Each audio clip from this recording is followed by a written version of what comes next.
Most people think their biggest enemy is laziness. It isn't. Your biggest enemy might be your living room. Because every day, millions of people are fighting a quiet civil war inside their own heads. One side is the ideal version of themselves, disciplined, focused, waking up at 6 a.m., drinking green smoothies, reading philosophy before breakfast. The other side is the real version that shows up on a random Tuesday, the one that's tired, hungry, and strangely fascinated by scrolling videos at 1:30 in the morning. And here's the uncomfortable truth. Most of us spend our lives blaming that second person. We call it weakness, lack of discipline, poor character. But neuroscience suggests something much simpler and much less dramatic. Human behavior naturally drifts toward whatever is easier, closer, and requires the least energy. That's not a flaw. That's the operating system.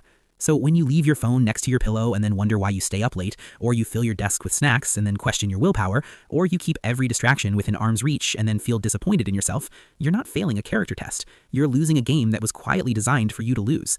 A lot of self-improvement advice treats life like a moral battle. Be stronger, be tougher, fight your impulses.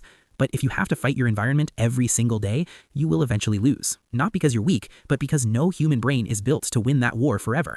The people who look incredibly disciplined usually aren't superheroes. They're interior designers. They quietly arrange their environment so the right choice becomes the easiest choice.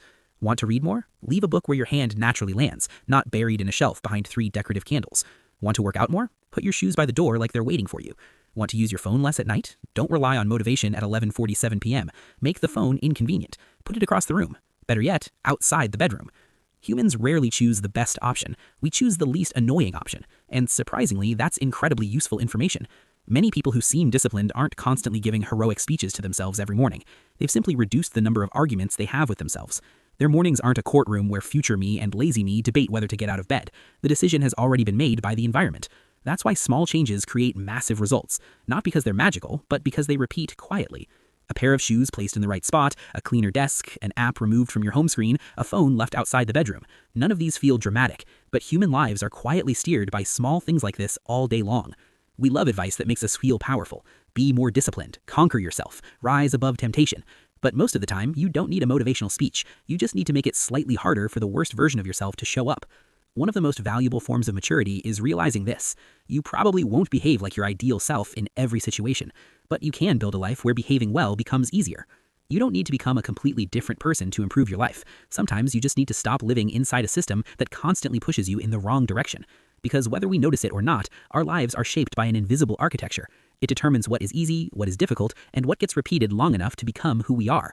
So instead of making another heroic promise to change everything tomorrow, try moving a few things around today. Make the right choice a little easier. Make the wrong choice a little more inconvenient. Because in the end, humans don't just live according to their character. We live according to what's right in front of us.